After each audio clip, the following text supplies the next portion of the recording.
From Sacred Heart University in Fairfield, Connecticut, it's your one-stop shop for news, across the board.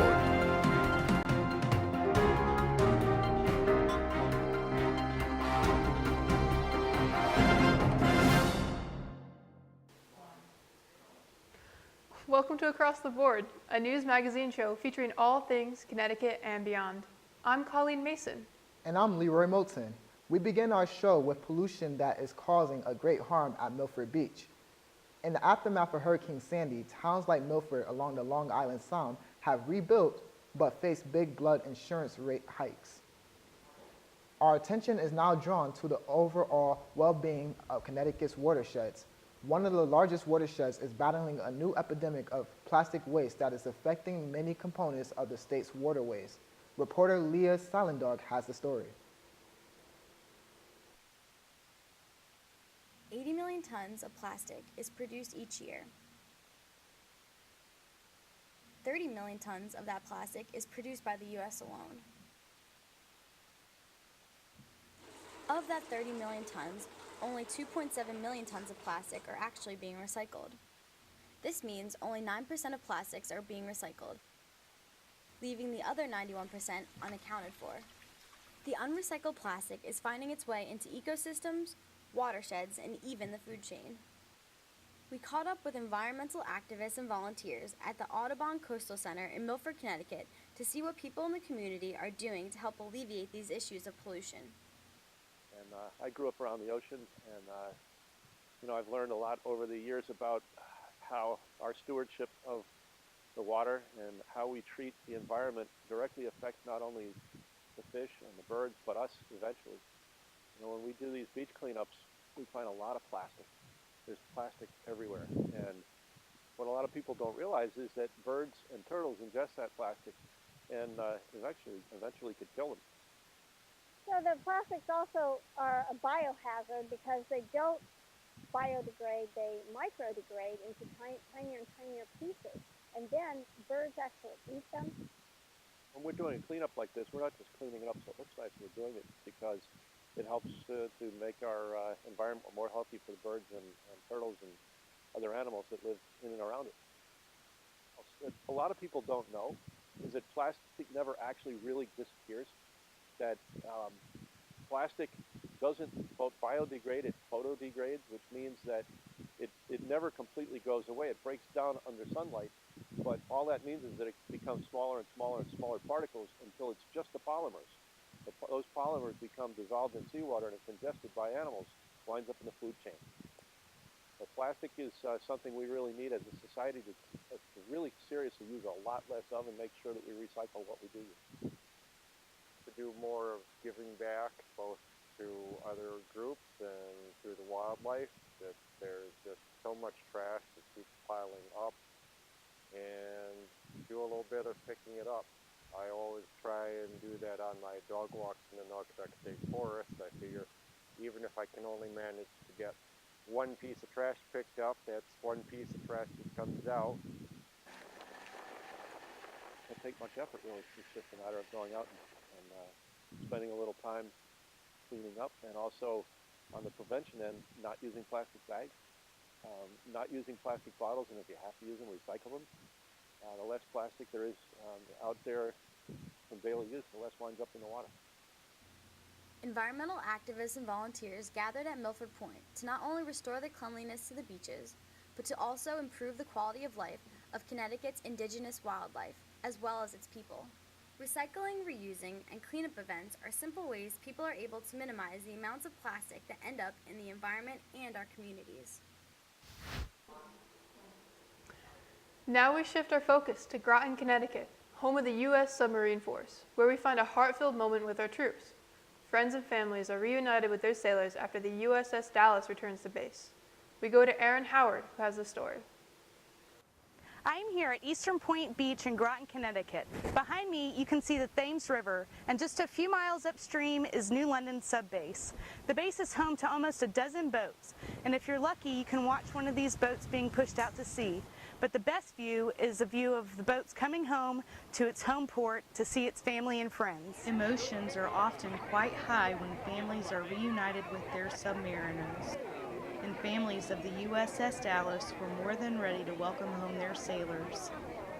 It was only 6 months ago that the USS Dallas returned home after being on deployment for over half of a year.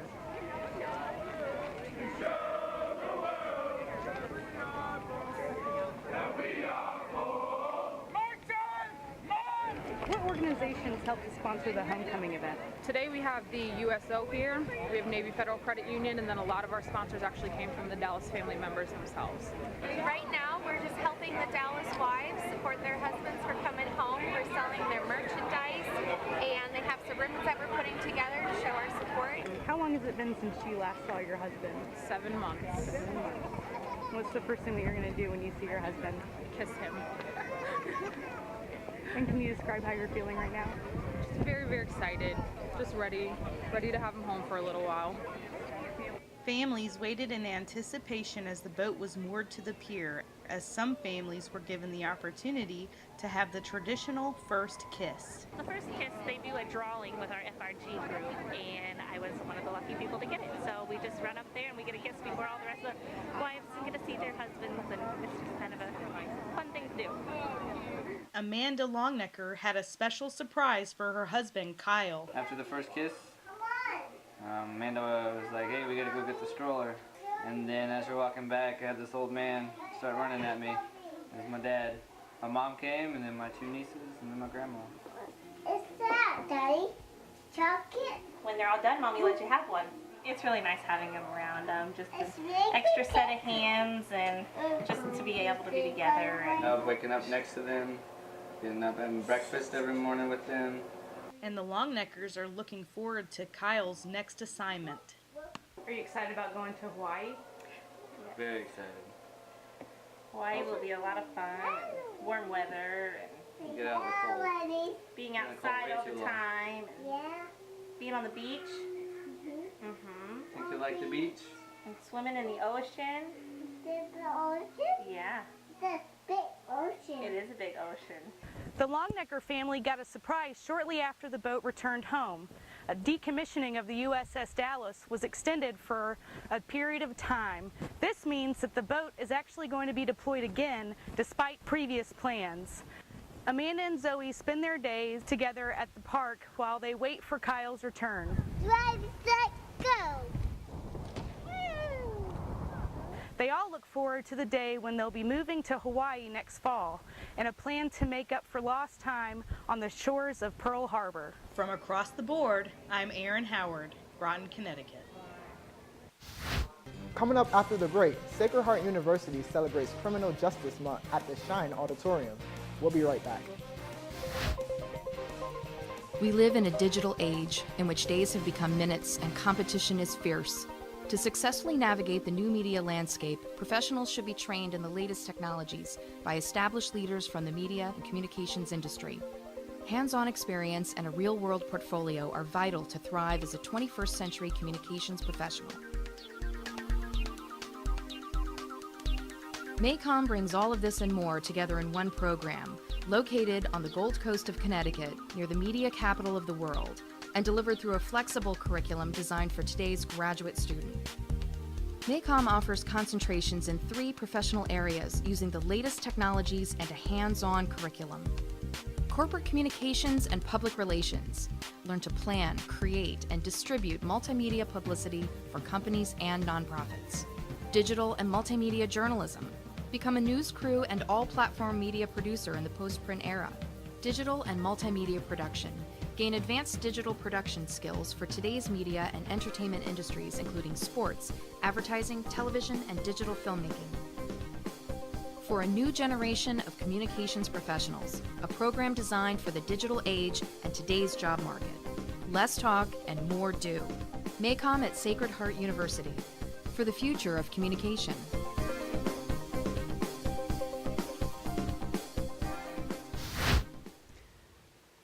Welcome back to Across the Board. March was Criminal Justice Month at Sacred Heart University. One of the events featured 2 legal professionals who spoke to the criminal justice students. The speakers talked about their jobs, how they got to where they are today, and what their job encompasses. Carl Campbell reports. Hi, my name is Stephen Underhill. I'm a U.S. District Judge sitting in Bridgeport, Connecticut, and I'm at Sacred Heart today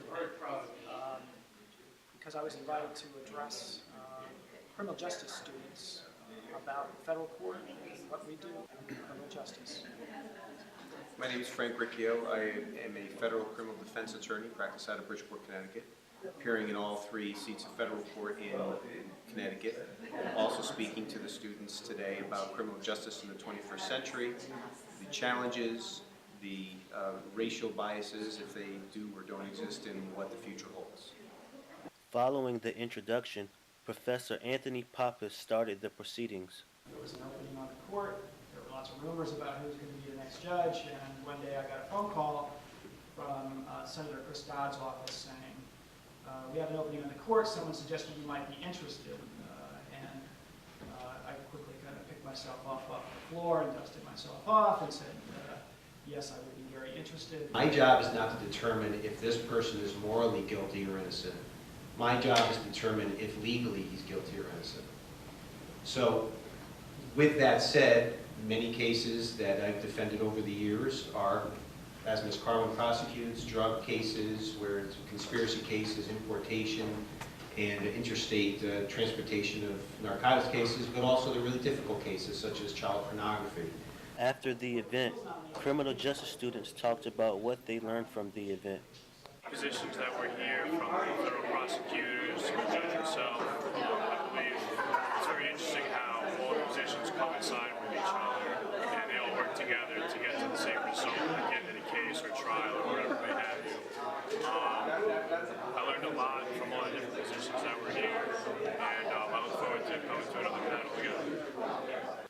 Throughout the rest of March, the Criminal Justice Department held informative forums with many other speakers. In many inner cities, you will often see tennis courts that are emptier than a deserted island. However, one city in Connecticut showcases some of the most successful tennis players across the state. I took a look into an organization that not only teaches tennis, but also growth and professional development.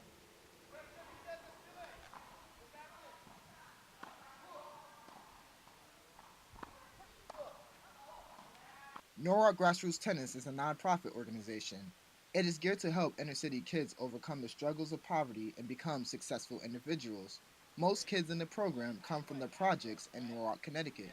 Not many can say an organization made their dream come true, but for Antonio Passarelli, Norwalk Grassroots Tennis has basically given me almost everything I have now, especially related to tennis. Also, same with the education.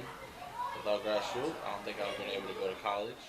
When I first got on board, I really saw the quality of the tennis program. And I believe that the tennis model is brilliant.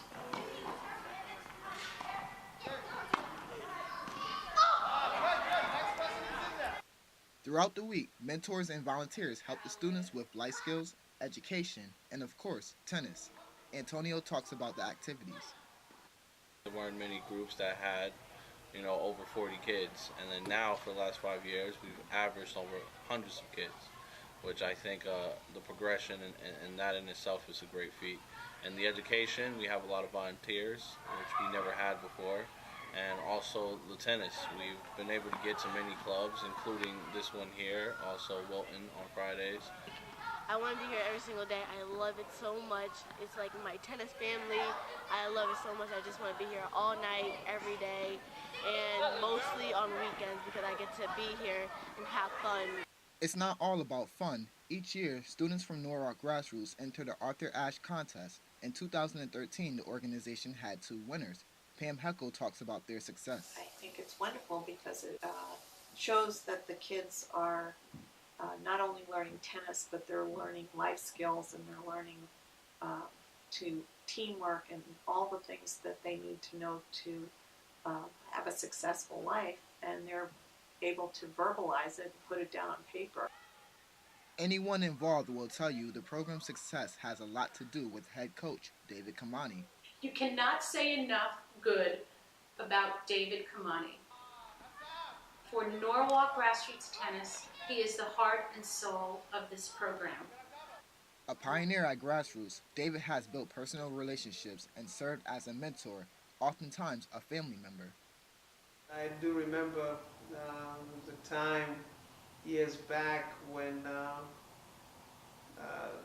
kid came up to me and told me, you look just like my dad. You know, it hit me hard. I said, wow.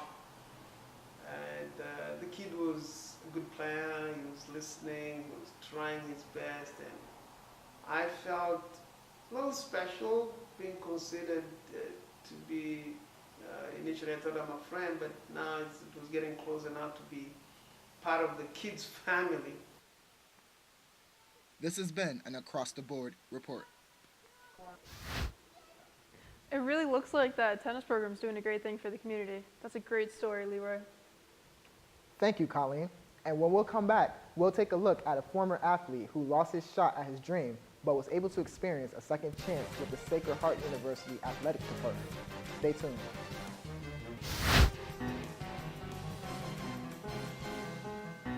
I can't believe it's only been a year. I look back to some of my original projects and think, oh my gosh, if I could do those again, I know I would do them 1,000 times better. The MACOM program at Sacred Heart, the hands-on approach was actually why I decided to enroll here. I hadn't gotten a lot of that in my undergrad and knew that that was really going to be something I was going to need to develop professionally. Learning how to use things is so much more effective for my learning style than just being told about them and then having to apply them on your own. It's not only theory here, it's practice. One of the highlights of the MACOM program is the internship portion. The internships and mentorships being incorporated as actual courses benefits everybody in the program. At first you get introduced to the different ideas, and then you get your chance to get your feet wet. You get to work with real professionals, and they treat you as professionals. Seeing some of my classmates who are really good with the video portions, it made me say, you know, these are all things that I want to add to my portfolio. This program is very strong in bringing students together in groups to accomplish tasks like the PSA. One of the things that I've done in the MACOM program was enter in the Wine and Spirit Wholesalers of Connecticut's public service announcement contest. Hey, check it out. That was really exciting for me. I got the cranberry and vodka. To see all of the talent in Connecticut. And it was even more exciting that Sacred Heart actually won. We ended up winning first place and technical excellence, which was awesome. The media industry is trending towards people who can do more. The one person who can write their own script, shoot it, and edit it. Coming to MACOM, you'll be able to learn how to do all those things. I've learned to think visually, which is something that I didn't do before. And I know how to build a story. It's so much more than just getting the right shots. It's really thinking about a script beforehand, knowing what you want to ask someone that you're interviewing, knowing that you have to take 25 shots to get one that's great. And so I think that I found my role within those classes, and I really feel much more confident about going into the field of media with the skills that I've garnered here.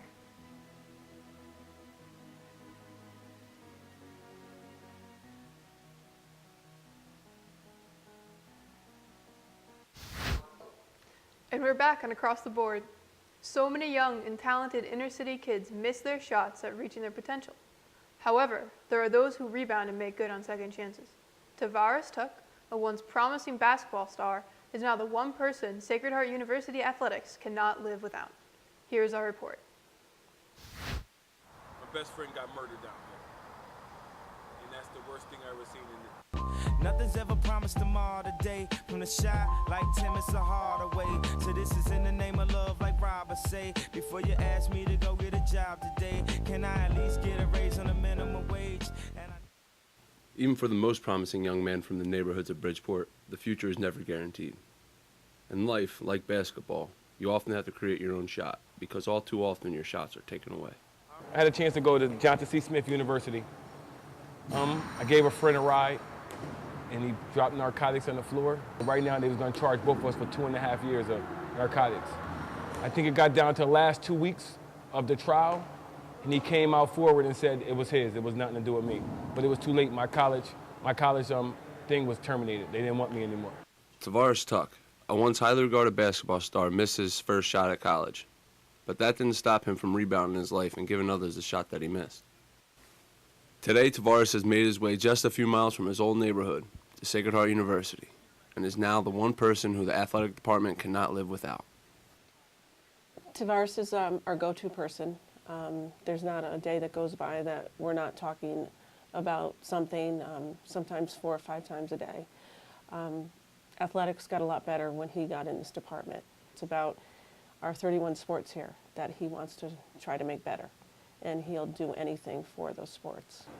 I go above and beyond my position. Whatever I can do to help anybody around here, it'll get done. Often the first one in and the last one to leave, Tavares prepares and maintains athletic facilities at the Pitt Center. He is the man who gives the Pioneers a home to compete in on game day, a role he takes great pride in, and one that makes him a true member of the team. I get goosebumps just seeing the kids come on the court that I know I prepared, got cleaned up for them. The people that I work for, my team here, my Pioneer people, I would love to be comfortable where they playing at. He might as well have a uniform on. And, you know, every team, he wants them to win. It's hard to watch because right now, when these kids lose, I lose. So right now to sit and see a close game and see these kids add to afterwards, it affects me more than it probably affects them. Because when they win, it's like basically I win. When they lose, we lose as a team. And right now I'm a part of their team. So when we lose all together. We don't win. Though he may not have a college degree, the road that led Tavares to Sacred Heart was his education. One he enjoys sharing with the student athletes who have the opportunity that eluded him. I never got a chance to go to college, so it was a college experience. But to give back to some of these college kids, the chance that I never had to give is wonderful. So the experience working here and the being around the college atmosphere is great. We should probably get him a uniform and put it on his office that he doesn't have. But maybe someday he'll have an office. An office that someday maybe will even have a degree from Sacred Heart hanging in it. Makes me want to go back to school and follow some of my dreams I had as me owning my own business as construction, plumbing, and some electrician. So it just give me, this seeing these kids do it, give me a whole bunch of encouragement knowing that I could do it. They say people in your life for seasons, and anything that happen is for a reason. And gun clapping and keep the squeezing, and Graham keep praying and keep believing in Jesus, and one day Here's a local story out of Sacred Heart University where students are trying to raise money for cancer research through the sport of basketball. A Shot for Life organization was founded back in 2011 and since then has made its way to many high school and college campuses. Jeff Carter reports. Jeff Carter reporting for Across the Board News. I'm here at Sacred Heart's very own William H. Pitt Center for the A Shot for Life 3-on-3 basketball tournament, hosted by Omega Phi Kappa and Zeta Tau Alpha. The proceeds for this event will go to Mass General Hospital. As spectators filled up the stands, players and teams filed in to register. Others began to warm up and shoot around to the music by DJ Carday. I'm here today with Ian Cotterell, Vice President of A Shot for Life organization. Now, Ian, what made you bring A Shot to Life to Sacred Heart University? It's a really good cause, and I started in high school, so I figured why not bring it to college. I used my fraternity, Omega Phi Kappa, to help spread the cause throughout the school, and then I just brought it to Sacred Heart because I thought it'd be a great thing to do. How did you feel was the overall experience of it this year? We had a lot of people help this year, and I was really happy about that. Raised a decent amount of money. We had a great turnout, and I think it went really well. A Shot for Life was founded with a mission to harness the energy and the goodwill of athletes to raise money for cancer research through sports. Why did you participate in this event this year? Well, being a new member in Omega Phi Kappa, I want to take that extra step. This year is a crazy success compared to last year. And I mean, we all put a lot of hard work into it this year, and it's just a great thing to come out to. As teams continued to battle it out, I was able to get a quick word in with the A Shot for Life CEO. What caused you to start the A Shot for Life organization? Well, I had a brain cancer scare with my mother right at the end of my junior year of high school, and that kind of sparked this whole thing. And me and Ian have been best friends through 12, so he was one of the first people on board with A Shot for Life, and as you can see, he's still a big part of it. Now, if someone was to want to get involved in A Shot for Life or donate, What should they do? They can contact me at my email at cotterelli@sacredheart.mail.edu, and I'll just take it from there. Right. This is Jeff Carter from Across the Board News. Back to you guys in the studio. Now that spring is upon us, it's time to step out of those boots and enjoy a night on the catwalk. In this next story, Karima Muhammad shows how one fashion guru can cure the winter blues with a simple, trendy transformation. I'm every woman because I feel I can relate to most women when it comes to fashion and style. This is why Eastland Suarez of Vice Versa Showroom, along with models, musical artists, and designers, took part in the Ricky Trendy Fashion Show. As an entrepreneur in the fashion industry for over 5 years, Suarez styled hostess Kristen Brown in the timeless Aria dress. Like everything with Vice Versa, there's always different ways of wearing something. We like to mix vintage and contemporary, so that's kind of where the concept came up as well, that I wanted to create a gown for her, but that can also be transformed easily into a cocktail dress. Pretty much, it was an excellent experience all around. It was just a hit. I mean, everyone loved it, and she wore the dress beautifully. What is her advice to up-and-coming entrepreneurs? A business is meant to change and grow, and accepting that. Vice versa. Now that's what you call fashion. Did you see that? Yeah, I did. I totally love the part when they just ripped the bottom off the dress. Gorgeous and amazing. Stunning. And that's our time. I would like to thank our entire crew for their hard work and dedication. This show was produced as part of the Masters in Communication program at Sacred Heart University.